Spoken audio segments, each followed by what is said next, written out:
maashaallah tabarakallah jedha hundi keessanuu maashaallah jecha har'aan tana guyyaa sanbataa akkamitti akka dabarsine hanga dhumaatti nu waliin turaatiin bu'aaraa isin akkamitti dabarsitan isin jaa hordoftoota assalaamu alaykum warahmatullahi wabarakaatu akkam nagaa jirtanii hordoftoota kee jaalatamuuf kabajamoo akkam jirtan fayyaa keessanii alamanni isaa namni keessa nagaa isinin jecha kallattii mangara viidiyootti deemna. Shifiniin tun irratti baatee turte alhamdulillah mana rabadaa jirti. An shifiniin kana baga fuula irra nabeen beeku wallahi iddoo sodaadheen ture jechuudha. Kanaaf fuula kiyyaaf waan kanallee qopheessee jira. Maaliif tanaan dura waadaa isin seenee jechuudha. Sanbata waan fuulaa tokko isiniif gadhiisa jedhee namni itti tolanii fayyadama ka ittiin tolanii dhiisa jechuudha. Kanaaf sanbata isiniif gadhiisa. Kanatti makellee oolmaa tokko isinitti agarsiisaan akkamitti akka dabarse jechuudha. Guutummaa isaa dibadhee walitti dachaana hordoftoota kiyya maali ka dibatte kuni yoo jettan quncee burtukaanaa kadaa kame jechuudha akkasumas harcee ruuzaa isaan lama kana qofa aanan walitti qicee waliin ga'e jechuudha sukkaara itti godheera sukkaara harcee burtukaanaatii fi harcee ruuzaa kana jechuudha harcee burtukaanaa jechuun burtukaana gizi fayyadamtan quncee isaa daattanii wayitti himatanii waliin nattanii keettan ka ruuzaa wajjin harkuma keessan jechuudha maashaallah saniin booda ijoollee rifeensa irraa hojjetu weeda jechuudha hordoftoota kiyyaa oolmaan kiyyaa irraa kana rifeensa kana ka mataan isee hedduu takka baay'eedha maashaallah jedha hundi keessanuu tadiqqoo tanaa wayya jechuudha ta'isii haphiidha kanaafuu mee hundaafuu jalqaba ta'isii tanaan qabsiisnaa fi kuno asbiratti wantoonni fayyadamu asbiratti jiranii dibata kana hundi keessanuu bitadha daaksii kana hedduu bareeda rifeensa hedduu laaffisa jechuudha gizee filan akka inni walitti hin qabanneef gargaaraa kunoo dhiqee deebi'eetiin jira kuma argaa jirtan kana akkuma inni uffattetti bakka kanatti eegas booda daaksii kana jiidhinsumaa naxaaf jechuudha rifeensa keessan gizee dhiqattan kana makamitti yoo ta'e osoo jiini sun keessaan badin dibata dibadhaatiniin sirritti filatiniin mushuxidhaan malaagiyan yookaan jechuudha qabsiifadha yoo dhaatummaa nu isinitti hin tolle osoo hin goggogin jechuudha rifeensa kamuu gizee dhiqatan osoo inni hin goggogin yoo waa dibattan ooyilee dibattan rifeensi keessan isin jalaa hin goggogu isin jalaa hin caccabu yoo bakka baay'ee mallee biizii taatan dhiqattanii akkuma dhiqatan saniin jiidhinsaa waa dibattanii bakkuma sadiitti shimattan yoo shimuun isinitti hin tolle mootu dirqama waa dibatuun jechuudha jiidhinsa saniini kanaaf hundi keessanuu akkasiin jalaan caccabne akkuma dhiqattanii sirritti filtaniin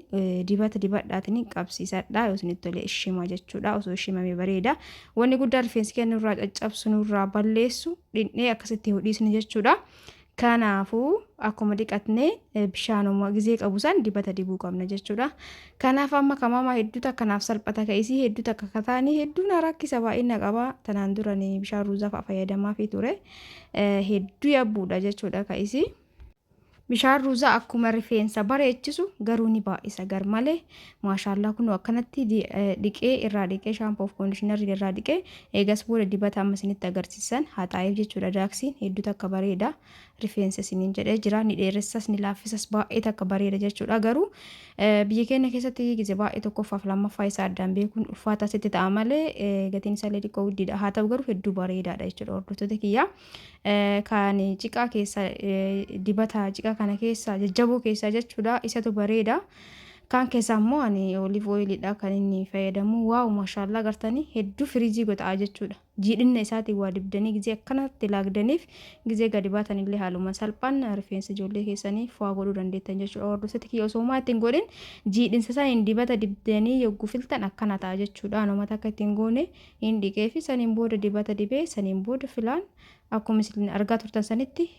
sirritti laageef jechuudha akkanatti hedduu bareeda gizee gadi bayanii ka'isii salphaa waan ta'eef gizee birallee dha'uuf rakkoon qabu agartanii ni marame malee maashaallah tabaarakallaa hundi keessanuu maashaallah jedha akkanumatti dhiisa ka'isii jechuudha akka taanii garuu barumsa qabdi waan ta'eef qormaata isa xumura qabdi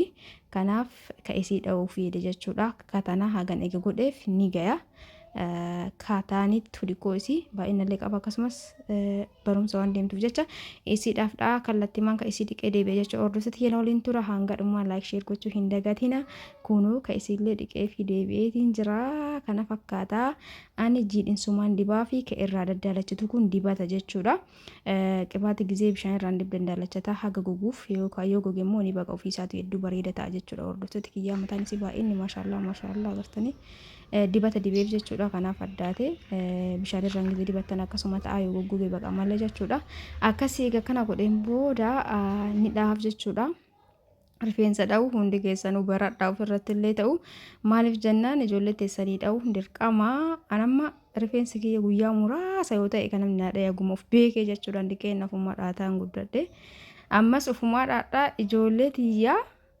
bara kana keessa jechuudha sanuu bara kana keessa haga hojiin biizina godhe kana mana isii tana jechuudha. Mana mataatti gisee muraasa hojjetattee jirti mataan isii hedduun jalaa badee hin jiraanne walla hedduu hin jirina gisee tokko bakka hedduu rifaadha jechuudha. Rifeensa isii keessatti jiraan argee hedduu akka rifadhee maaliif harka ta'e hin beeku kan ofumaa dhaaf duraan as dheenne kan dhiyoo wayii mana mataatti dhaatte gisee isa hiiku bakka waan argee hin beekne keessatti argee jechuudha. Hordoftoota kiyyaa maaliif isiniin jedhe rifeensa dhahuu ofii keessanii ofirratti baradhaa maaliif boru ijoollee teessanii osoo mana namaatiin geessin osoo gurta kan geessin ofumaa dhooftaniif jechuudha. Ani haga isaa nagaan kan ofuma kiyyaa dhaafi garuu bara kana saanuu guyyaa muraasa jechuudha kan mana rifeensaa geesse sababii ta'uutirraa kan ka'e geesse jennaan immoo bu'aa isaa argeen jira kanaaf ofuma kiyyaa dhahaaf jechuudha. Kanaaf isiidhaaf illee dhoofnee saniin booda maaliif mana barumsaatitti hedduutu akka to'atanii ni ilaalan rifeensa isaanii jechuudha waan torbaanirra. Kanaafuu jiddu galeessa ishimaa fi haa ta'u malee garuu afoo isaa sirriitti akka qabamuuf garmalee furdisuu hin qabu. Ka gara jalaa san quxurxurii dha'uu fi barbaada. Ka jalaa sanii jajjabama fufurdama godhaaf garuu ka afoo kana akka qabamuuf diqqoo dirra gadi laaffiseetummaan qabaa fi mataa isii uumaa dibeef hin beeku ani uumamuma isittu akkana daalacha mataan isii. Ruuza gisee fayyadamtan ruuzni hedduutu akka gurraachessa hedduutu akka bareechisa garuu ni baay'isa jechuudha. Gisee xiqqoo isiin xiqqoo taate fayyadamaaf hin ture saniin boodan dhiisee hin jinaan ishiin jettu jechuudha. Uumamaa mana keessa dalagan kana laalqibaatii roozmariitii fi ruuza gisee ijoollee teessanii fayyadamtan hedduutu akka bareeda ofii keessaniifis qibaatii roozmarii yookaan sigaa maxibashaa san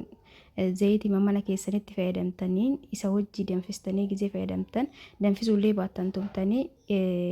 zayita nyaataa san meeshaa naxxanii katumtan san isatti naxxanii guyyaa bakka akkasuma keettanii normaali akkasumatti fayyadamtanis bareeda bishaan wayii disi naxxanii yookaan xaarumsi wayiitti eege ooyilii naxxanii harcee hammasiniin jedhu ka roozmarii sanitti naxxanii suuta insaan jechuudha. Yookaan istoofii ooyilii isaa qannastanii haala saniin qopheeffatanii gisee fayyadamtan rifeensi keessan hedduu isinii gurraachessa jechuudha. Hedduu bareechisa akkasumas jajjabina kennaa fi hidda isaatiif jechuudha. Hordoftoota kiyyaa egaa akkasii jiddumaan sagalee namamanii irraa baheetti deebi'e hedduu isinii bareechisa itti fayyadamaa isin jaa. Hordoftoota kiyyaa isin garuu amma of beekteerti waan ta'eef naan sarmitu wantoota akkasii sanniin duraan ni sarmiti turte amma naan sarmitu gana foolii fuunfattee ilaalti jechuudha. Gisee dibaata wayii sii diba jedhuuni. Kanaaf ammaan tanaa qibaatii amma isinitti agarsiisan hedduu bareeda. Gisee olive oilii fayyadamaa fi akkasumas ka foolii hin qabne gisee manatti qopheessu walitti makee fa'aa ni dibaaf jechuudha. Gisee guyyaa jimaata akkasii jimaata dibeefitti gara sanbataa waliigattis rakkoo hin qabu garuu dibata mana keessatti fayyadamu hedduutu akka bareeda walla hundi keessanuu qopheessa fayyadamaa yeroo takka gadi isinii dhiisanii dhugaa isinitti hin fakkaatu garuu yeroo kamuu yoo isa fayyadamtan rifeensa keessan hedduu isinii tolcha hedduu isinii bareechisa. Akkasumas akkuma maaksii fuula keenya hojjennu rifeensa keenyaaf wantoota mana keessatti hojjetaman hojjetadha fayyadamaa isiniin jaa. Hordoftoota kiyyaa anuu fi kiyyaa waan hin argee fi keessattuu dibata roozmarii hedduu akkasumas dibata abishii fi wanni walitti roozmarii akkasumas qurunfuudii dibata kanneen ofii kiyyaa dalagee mana kiyyatti argee jira. Hedduu takka jijjiirama qaba dhugaadhaan ni guddisa garuu yeroo fudhata jechuudha. Ji'oota fudhata. Ati noormaalii ka gisee kaan gatii widdiin biddu dhiisteetiniin dibatuma nyaataa saniin yoo qopheeffatte koomanii mugootee yoo fayyadamte ni argite jechuudha jijjiirama isaa. Eega si daqiiqaan akkasinitti dheeranne akkanatti dha'eefii jira kunoo hanga dhumaa gara dhumaa duubarraa immoo isinitti hin agarsiisne duuba quxurxurii dha'eefii jajjabama isaa. Maashaallah jechuuf hin dagatinaa viidiyoo biraa osoo raabuuf yaada qabu garuu naamni jannadhi sanbataa ni beektanii waan jiru hundaafuu warreen gammaa daawwattan uffaadhaa galatoomaa viidiyoo biraatiin hanga walitti deebitu baay'ee laayik gochuu hin dagatinaa.